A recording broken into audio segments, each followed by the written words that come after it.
Вот в этом месте булькает и гудит, как вроде помпа.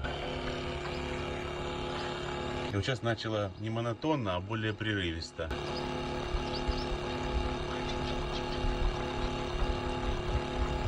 А трансформаторный звук больше слышен вот отсюда, такой как звук трансформатора.